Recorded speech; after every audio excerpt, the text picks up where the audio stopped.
যে কারণে আজকে আমাদের সাথে যুক্ত হয়েছেন বাংলাদেশ থেকে, কারণ আজকে যে বিষয়টি সেটি বাংলাদেশের জন্য সবচেয়ে শিরোনাম। এবং মনে আছে আমরা গত সপ্তাহে যখন অনুষ্ঠান করলাম, আমরা একটি বিষয়ে আপনারা আমাকে পরামর্শ দিয়েছিলেন, সেটি আমরা, যেমন আজকের শিরোনামটি কি হতে পারে, আমার খুব মনে লেগেছে। তা আপনার কাছে আমি একটু জানতে চাই, আজকে বাংলাদেশের প্রেক্ষাপটে কোনটি আপনি হেডলাইন করবেন, কোন খবরটি?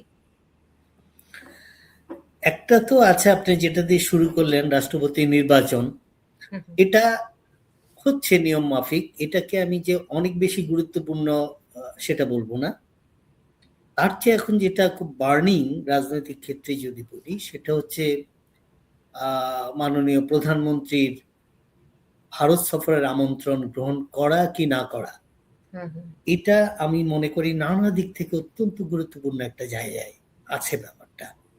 জানি না সেটা কতদূর কি হবে শেষ পর্যন্ত, এভাবে আমি বলতে চাই। আর সমস্যার তো অন্ত নাই বাংলাদেশে। গ্যাস নেই, বিদ্যুৎ নেই, মানুষের ত্রাহি অবস্থা। এটা তো প্রতিদিন প্রত্যক্ষ করে নিজেরাও হজম করতে হচ্ছে এই সংকট। আমি সেই প্রসঙ্গই যাব। সেটি হচ্ছে আপনি যেটি আজকে শিরোনাম করলেন যে ভারতের সফর যাওয়া না যাওয়া, এটি আসলে পক্ষে বিপক্ষে আমি বারবার দেখছিলাম সোশ্যাল মিডিয়া সহ। কারণ সোশ্যাল মিডিয়া এখন এমন একটি মিডিয়া হয়ে গেছে যে যার মতো করে ইচ্ছে করে বলে। তবে তার আগে আমি ছোট্ট করে একটু জেনে নিতে চাই রাষ্ট্রপতি নির্বাচন নিয়ে আজকে। জি, আমি রাষ্ট্রপতি নির্বাচন নিয়ে কথা বলার আগে নির্বাচিত রাষ্ট্রপতি মির্জা ফখরুল ইসলামকে আমি তাকে অভিনন্দন জানাই শুরুতেই। নিশ্চয়ই তার যতটুকুই ক্ষমতা থাকুক, খুব তো সীমাবদ্ধ আমাদের এখানকার নিয়ম অনুযায়ী রাষ্ট্রপতি, তবুও তার মতো একটা শোভন মানুষ, এটা সবাই মানেন বিভিন্ন দলমত নির্বিশেষে। তিনি তার মেধা প্রয়োগ করবেন, রাজনীতি করেই বড় হয়েছেন। আমি অভিনন্দন জানাই এবং শুভেচ্ছা জানাই তার পথ চলার।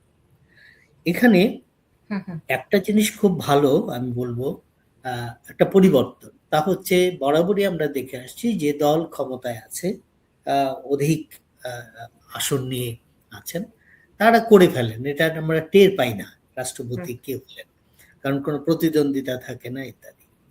এবার যে খুব প্রতিদ্বন্দ্বিতা হয়ে আপ্লুত হব তা কিন্তু না। বাস্তবতা হচ্ছে অন্যরকম। বাস্তবতা হচ্ছে যে বুঝাই যায় কে হবেন। মানে যেহেতু পার্লামেন্টের মেম্বাররাই ভোট দেবেন, সুতরাং একজন অনেক বেশি তাদের ভোটার আছেন, পার্লামেন্ট মেম্বার আছেন, আর একজন অনেক কম আছে, সুতরাং এটা বোঝা যায়। কিন্তু তবু আমি এই ক্ষেত্রে অন্তত জামাতে ইসলাম বা 11 দলীয় জোট, তাদেরও আমি ধন্যবাদ জানাই। তারা যে বক্তব্যটা দিয়েছে, যে তারা কেন, সাংবাদিকরা প্রশ্ন করেছে যে কেন তারা এই নির্বাচনে অংশ নিচ্ছেন। তো নিচ্ছেন কারণ জানাই তো যায় রেজাল্টটা কি হবে সিস্টেমের কারণে। জামাতের পক্ষ থেকে বলছে যে হ্যাঁ, এটা আমরা চাই যে একটা প্রতিদ্বন্দ্বিতা থাকুক, একটা গণতান্ত্রিক বোধ কাজ করুক। এইটুকু মুখের কথা, অন্তরের কথা তো আমরা অন্তরে যেতে পারবো না, কিন্তু এই মুখের কথাটা আমার কাছে ভালো লেগেছে এবং সেটাই হয়েছে। নির্বাচন করেছে এবং তারা অভিনন্দন জানিয়েছেন দুই পক্ষই। এইটুকু ভালো। আর ভবিষ্যৎটা কি যাবে সেটা তো ভবিষ্যতে বলবে। তবে একটা অর্থাৎ পার্লামেন্টে বসে ভোট দিতে পেরে, ভোট দেওয়ার মধ্য দিয়ে যে রাষ্ট্রপতি নির্বাচিত হলো, এরকম ধারা চলতে পারে, চললে ভালোই। সেটা এটাই আমি বলবো রাষ্ট্রপতি নির্বাচন নিয়ে। এক্ষেত্রে আমি ওই প্রথম প্রসঙ্গে যেতে চাই যে শিরোনাম ভারতের সফর। আমি একটু শুরুতে একটু জেনে নিতে চাই, যেহেতু বর্তমান সময়কার যারা ক্ষমতায় আছেন কিংবা বিরোধী দলেও আছেন, ভারত বিদ্বেষী মনোভাব আছে। এই সময়ে ভারত সফর কতটা গুরুত্বপূর্ণ এবং কেন ভারত সফরে যদি বাধা আসে সেটিও কি কারণে আসতে পারে, মানে কূটনৈতিক ভাবে যদি একটু বিশ্লেষণ করেন। দেখুন, আমি একটু ভেতর থেকে বলার চেষ্টা করি, আমি যেটুকু বুঝি আর কি। তো সেখানে রাষ্ট্রের ক্ষমতায় যারা আসেন, বিএনপি তো একটা বড় দল এবং একটা বড় রকমের জনসমর্থন নিয়ে ক্ষমতায় এসেছে। সেখানে যে গ্যাপটা দেখছি, যে আজকে ঝামেলা, আমি ফিরবো মূল কথায়, এই একটু আগ বাড়িয়ে বলে নিচ্ছি। বিএনপির নেতা কর্মীদের হয়তো ভালো লাগবে না, বা যারা আছেন ভালো নাও লাগতে পারে।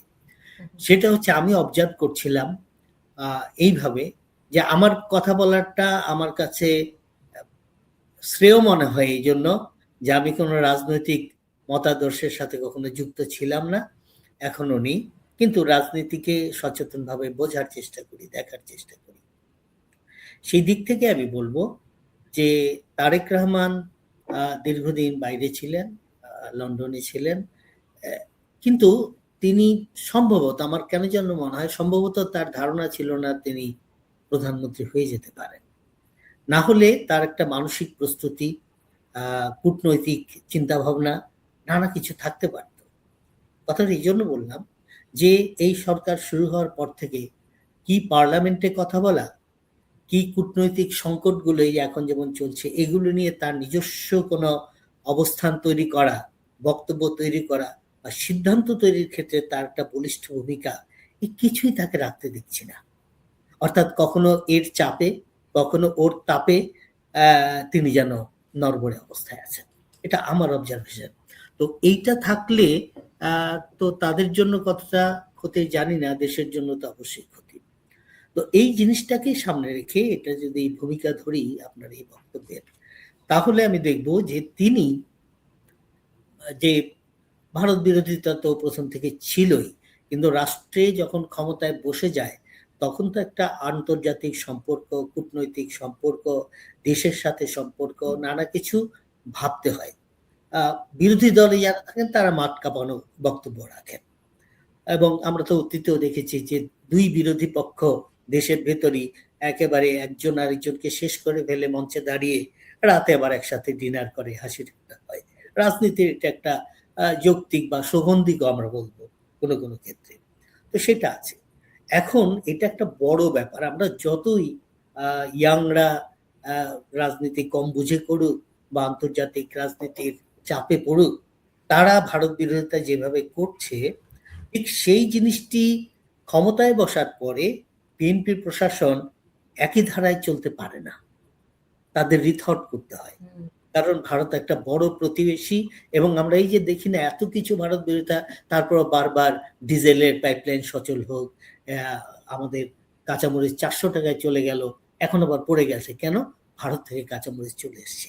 এই যে প্রতিবেশীর মধ্যে এই ব্যাপারটাকে যদি ইগনোর করি, তাহলে কি আমরা কাঁচামরিচ আনতে আমেরিকায় যাব? যাই না আমেরিকায় কাঁচামরিচ পাওয়া যায় কিনা।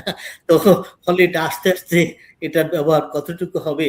যেমন এখন যে সংকট চলছে গ্যাস এবং বিদ্যুতের, একটার সাথে একটা জড়িত, আবার সেখানে বলছে, কালকেই শুনলাম মন্ত্রী পর্যায়ের জায়গা থেকে বলছে 1 মাসের মধ্যে হয়তো ঠিক হয়ে যাবে। তো 1 মাসের মধ্যে মানুষ কোথায় যাবে তাহলে, এখন যে সংকটের মধ্যে তারা আছে? এগুলো কোনো সুদূর প্রসারী কথাবার্তা না, গায়ে বাঁচানোর জন্য। কিছুদিন আগে তো আমাদের বিদ্যুৎ মন্ত্রী বলেই ফেললেন, আমার আর কিছু করার নেই, হাল ছেড়ে দিলেন, আমার আর কিছু করার নেই।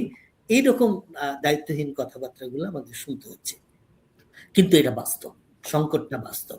সুতরাং এখন যদি ভারত যাওয়া না যাওয়ার কি যুক্তিগুলো থাকতে পারে, প্রথমত ভারত বিরোধিতা ঠিক আছে, কিন্তু যেটা নিয়ে শুরু হয়েছে এবং এখন পর্যন্ত আমার মনে হয় হিডেন জায়গায় ওই ব্যাপারটি আছে যে শেখ হাসিনা প্রসঙ্গ, তিনি দেশে ফিরবেন, এবং তারপরে যেটা যেটা আমি এখনো খুব যৌক্তিক ব্যাপার মনে করছি না, কিন্তু এটা নিয়ে বিরোধী দল এবং বিএনপিও এই কথাগুলো বলে আসছিল যে এই যে গত 5 তারিখে যে শেখ হাসিনা বক্তব্য রাখবেন, আগে থেকে কথা ছিল এবং রেখেছেন, সেটা ভারত বলছে যে আমরা কেন বন্ধ করব, এটা তো আমাদের কিছু না, সরকারি কিছু না। খুব লজিক্যাল কথাই বলেছেন। একটা প্রাইভেট যে সাংবাদিকরা, তাদের একটা সংগঠন তাকে কথা বলতে বলেছে। এটা একটা ডেমোক্রেটিক দেশের মানুষ হিসেবে, সরকার হিসেবে আমরা না বলতে পারি, এটা একটা কথা। কিন্তু আমার সবচেয়ে প্রশ্নটা থেকেই যাচ্ছে যে এত বেশি শক্তিশালী ওরা মনে করছে শেখ হাসিনাকে, যারা বিরোধিতা করছে, কারণ তিনি ওই দেশে বসে কি বক্তব্য রাখবেন কি রাখবেন না, এখান থেকে ধমক দেওয়া হচ্ছে, দেয়া যাবে না, ভারতকেই হুঁশিয়ার করে দেওয়া হচ্ছে, দেওয়া যাবে না। আরে উনি দিন না, এত ভয় কেন শেখ হাসিনার বক্তব্যের জন্য? এইটা আমাকে বুঝতে সাহায্য করে যে যারা বিরোধিতা করছেন, সেটা এনসিপি হোক, সেটা জামাত হোক, বিএনপিরও কিছু অংশ হোক, তাদের কাছে হাসিনা সাংঘাতিক শক্তিশালী। সেই কারণেই একটা ভীতি হয়তো এর পেছনে কাজ করছে। সে যাই হোক, এবার যেটা হলো এটা আমি সামান্য কূটনীতি তো আমার বোঝার কথা না, তবু যেটুকু বুঝি তাতে ভারতের সিগন্যালগুলো যেন বুঝতে পারছি না, কতগুলো সিগন্যাল চলে গেছে এর মধ্যে। আমি মনে করি এই সিগন্যালগুলো বুঝতে পারছে না যে এই তারেক রহমানের ভারতে ২০ সম্মেলনে যাওয়ার ব্যাপারটা নিয়ে যখন কথা হচ্ছে, ঠিক আছে উনি আসলেন কি আসলেন না, কিন্তু ভারত ভীষণ সিরিয়াস, এবং এই সিরিয়াসনেসটা তাকে নেওয়ার জন্য এটাও আমার মনে হয় না। সবচেয়ে বেশি ব্যাপার হচ্ছে সিগন্যাল দেওয়া, যে শেখ হাসিনা আসবেন কি আসবেন না তা নিয়ে ভারত কিভাবে চিন্তা করছে করছে না আমি সেটা বলতে পারবো না, কিন্তু মজাটা হচ্ছে যে তাকে নেয়ার জন্য স্বয়ং মোদির রেফারেন্সে বলা হচ্ছে যে তাকে সমস্ত সুবিধা দেয়া, সমস্ত সম্মান দেয়া, যা যা দেয়া একটা রাষ্ট্রের পক্ষে ভারত তারেক রহমানকে বলছে সব দেওয়া হবে, চলে আসুন। শুধু তা না, আমাদের যে দীনেশ ত্রিবেদী হাইকমিশনার, তিনি ছুটাছুটি করছেন, এখান থেকে কথা নিয়ে তিনি উড়ে চলে যাচ্ছেন আমেরিকা, সেখানে রিপোর্ট দেওয়ার জন্য। এত ব্যস্ততা কখনো দেখিনি। শুধু তা না, সবচেয়ে বড় ব্যাপার, রয়ের প্রধান চলে এলেন, যেটা খুব রেয়ার। মানে কারণ কি? কারণ তারা প্রথমত, আমার যেটা মনে হয়, সামনে প্রত্যক্ষভাবে যেটা মনে করি যে তারেক রহমানকে নেওয়াটা তাদের দরকার, ওখানে গিয়ে তারা অনেক কিছু সলিউশন হয়তো করতে পারবেন, এটা হচ্ছে সামান্য। কিন্তু ভেতরটা হচ্ছে, আমি যেটা সিগন্যাল বলছি, যে আন্তর্জাতিক জায়গাগুলোতে পৌঁছে দিতে চাই যে আমরা সব চেষ্টা করেছি, তারপরেও তাকে আনতে পারিনি, যদি না যান। তো এটা বোধহয় এটা একটা গাছের বীজ বোনা হলো, এই বীজটা থেকে কি ফলবে সেটা নিয়ে পরে খেলা করা যাবে, সেটা একটা জিনিস।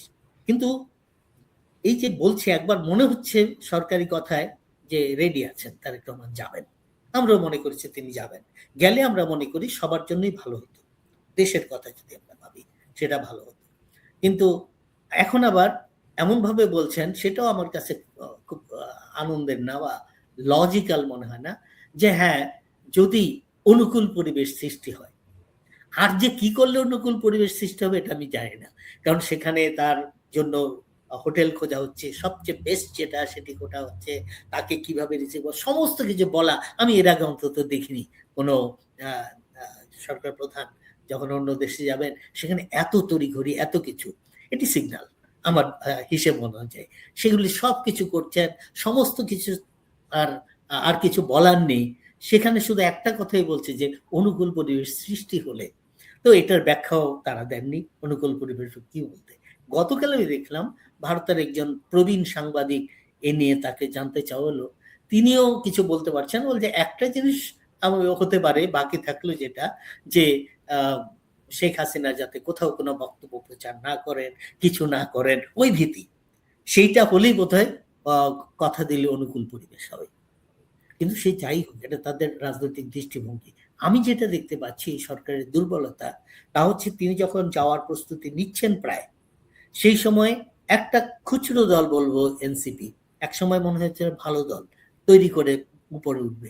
এখন তো দেখেন, আপনারা নিশ্চয়ই খবর রাখছেন, যেখানে পদযাত্রা নামে শুরু করেছে, যে জেলায় যায় সে জেলায় ধাওয়া খায়, এবং তাদের নিজস্ব লোকজন নেই। আমি তো এই কিছুদিন আগে একটা ঘটনা ঘটে গেল জানেন, হবিগঞ্জে, এবং সেখানে পুলিশ বলছে, দেখাচ্ছে ক্যামেরায়, যে পুলিশ বলছে এনসিপিদের আপনারা সরে যান, ঝামেলা হচ্ছে ইত্যাদি। দেখুন আপনারা যা আছেন তার চেয়ে অনেক বেশি আমাদের লোক আছে, মানে পুলিশ আছে, তার চেয়ে অনেক বেশি আমরা। এই যে ছবিগুলো, এটা সর্বত্র। ফলে এই দল এখন জামাতের আশ্রয় ছাড়া তাদের আর কোনো আশ্রয় নেই।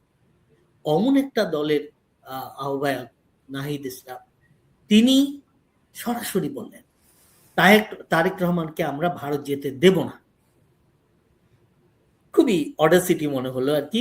তো এইসব কারণেই জামাত বুদ্ধি করে কথা বলছে, একেবারেই দেব না বলছে না, কিন্তু মনোভাবটা তাই।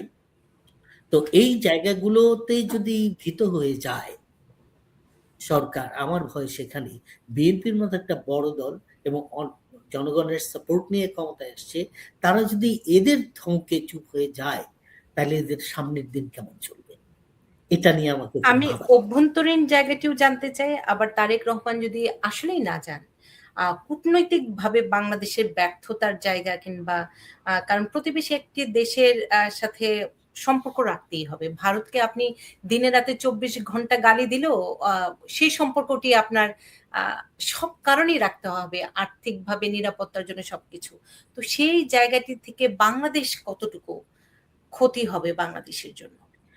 বাংলাদেশের কি ক্ষতি হবে সেটা তো ওইভাবে বলা যাবে না। তবে আশঙ্কার কথা বলা যেতে পারে। হুম। সেটা হচ্ছে আশঙ্কা এইজন্য, আশঙ্কায় হতেও পারে, নাও হতে পারে, একটা আ আ সেফ জায়গা থেকে আমি বলতে পারছি আরকি।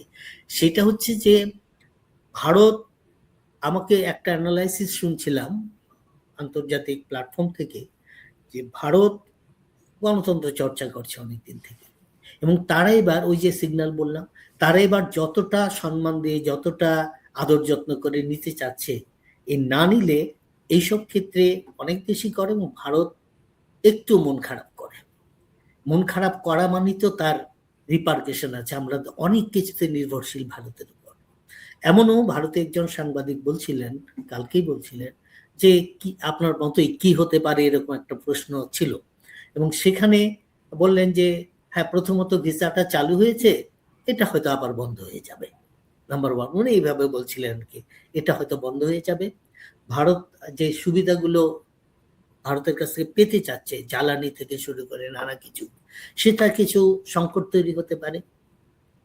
আ বাণিজ্যিক ব্যাপারটা যেগুলো এটা হচ্ছে। আর এই যে সীমান্তগুলো, একটা দীর্ঘ সীমান্ত আছে আমাদের সাথে ভারতের, সেগুলো আ খুব পিসফুল নাও হতে পারে। ইঙ্গিতগুলো এরকম ছিল। তো এগুলো সবকিছুই তো রিফ্লেকশন, নেগেটিভ রিফ্লেকশন পড়বে বাংলাদেশের উপর। আমাদের অর্থনীতির উপর, আমাদের জনজীবনের উপর পড়বে। এবং সেই পড়ার পরে এটাকে আবার রিভার্স করার মতো কূটনৈতিক যোগ্যতা কতটা আছে, আমি এই ব্যাপারে খুবই আ দুশ্চিন্তাগ্রস্ত। থাকলে ভালো, না থাকলে তো আলাদা কথা। ফলে আমাদের মতো একটা ওই অর্থে ছোট্ট দেশ, আমাদের জনসংখ্যা অনেক ভালো। কিন্তু এই জনসংখ্যার একটা বড় অংশ তো ভারত বিদেশী নয়। এটাও আমাদের মাথায় রাখতে হবে। ফলে এই জনসংখ্যার, জনশক্তিকে যদি সামনে রাখতে হয়, ইউনাইটেড করতে হয়, তাহলে তো ওটা সম্ভব না। একেবারেই সম্ভব না। ফলে এই একটা সংকট রয়ে গেছে। আর আমাদের এখানে অনেক মানুষ আছেন, এপারেও আছেন, ওপারেও আছেন, আ নানা ধর্মের। তারা পারস্পরিক, পারিবারিক, সামাজিক যোগাযোগে আছে ভারতের সাথে। তো এই সমস্ত কিছু যাতে বিঘ্নিত হয়, আর তার সাথে, সাথে যে সংকটগুলো এখন চলছে, অর্থাৎ বিদ্যুৎ, গ্যাস থেকে শুরু করে এইগুলো আ যদি রিপেয়ার না করতে পারে, কেমন করে রিপেয়ার করবে আমি বুঝতে পারছি না। যদি রিপেয়ার না করতে পারে, তাহলে তো জনজীবনে একটা ভালো রকম অন্ধকার নেমে আসবে। এখন তো অন্ধকারের সূচনা দেখছি। এখন হুম। উপসংহার পর্যন্ত কি দাঁড়ায় কে জানে। এগুলো নিয়ে দেশ যারা চালান তাদের গভীর ভাবনার ব্যাপার আছে। একটা সস্তা রাজনৈতিক স্ট্যান্ডবাজির চেয়ে বা কারো ধমকের আ নুয়ে যাওয়ার চেয়ে এটা একটা বড় জিনিস। তখন তো খাবে। এবং এই গভর্নমেন্ট কিভাবে চলবে এটা নিয়ে আমাকে যথেষ্টই দুশ্চিন্তায় থাকতে হচ্ছে। সেটি কূটনীতির জায়গা কিংবা দেশ পরিচালনা আবেগের জায়গা নয়। আ সেটাই, সেটি দেশের জাতীয় স্বার্থ দেখতে হবে। ন্যাশনাল ইন্টারেস্ট কোথায় আছে, কার সাথে এক্সাক্টলি। কূটনৈতিক সম্পর্ক সেই বিষয়গুলো জানতে হবে। স্যার আজকের মতো কি বলবেন উপসংহারে? আজকের মতো আ প্রথমত যে আমাদের সরকারের খুবই মানুষের প্রাত্যহিক যে সংকটগুলো আছে, এটা নিয়ে কিভাবে কি আ যোগ্যতা তৈরি করে এগুতে হবে, গ্যাস, বিদ্যুতের কথা বলছি। এটা বার্নিং ইস্যু। বার্নিং ইস্যুকে আমি প্রতিদিন আমার ঢাকা যেতে হয়। আমি একটু নর্থ সাউথ ইউনিভার্সিটিতে পড়াই বলে একটা পথ অতিক্রম করতে হয়। এই যে শত, শত গাড়ির লাইন দেখছি। আ YouTube এ দেখছি যে আমাদের খেটে খাওয়া মানুষ যারা সিএনজি চালায়, অটো চালায়, তারা তাদের খাদ্য, সংসারের খাদ্যের সংস্থান করতে পারছে না। আবার ভাড়া যাদের কাছ থেকে নিচ্ছে তাদের ভাড়াটা আগে দিতে পারছে না। এগুলো সাংঘাতিক। আমরা তো চারপাশে বাস্তব চোখেও দেখছি যে মানুষের কি ত্রাহি অবস্থা। আবার দ্রব্যমূল্য সেই সাথে যাচ্ছে বেড়ে। সবকিছু মিলে একটা কঠিন সময়। আমি মনে করি যে সরকারের এই আ রাজনৈতিক স্ট্যান্ডবাজি, চাপ-তাপ, এগুলোর চেয়ে খুবই ঘনিষ্ঠভাবে বোঝা উচিত যে দেশ যদি ভালো না চলে, এইরকম অবস্থা চলে, দল তো চলবে না, এই সরকারও তো চলবে না। কিভাবে চলবে? ফর্মুলায় পড়ে না তো। মানুষকে খেপিয়ে দেওয়া হবে আরেকবার, অন্য ধারায় হয়তো আবার একটা হইচই শুরু হয়ে যাবে। আর তার শেষ উপসংহার হচ্ছে দেশের ভাগ্য আরো বেশি অন্ধকারে যাবে। আমি একটু অ্যালার্ট হতে বলবো যারা এই সংশ্লিষ্ট আছেন, সরকার চালাচ্ছেন তাদের। অসংখ্য ধন্যবাদ স্যার, অসংখ্য ধন্যবাদ। আপনি ভালো থাকবেন, সুস্থ থাকবেন। আপনার সাথে আবারও কথা হবে বিভিন্ন বিষয় নিয়ে। খুব সুন্দরভাবে আপনি বাংলাদেশকে দেখেন, বাংলাদেশকে ধারণ করেন এবং বাংলাদেশের রাজনীতি নিয়ে আলোচনা করেন। সেটি আমরা যারা নতুন প্রজন্ম আছি অন্যভাবে সে চিন্তার খোরাকটি যোগাচ্ছে আপনার মাধ্যমে। সে কারণে অনেক, অনেক ধন্যবাদ এবং কৃতজ্ঞতা। ধন্যবাদ আপনাকে, আপনার দর্শকদের।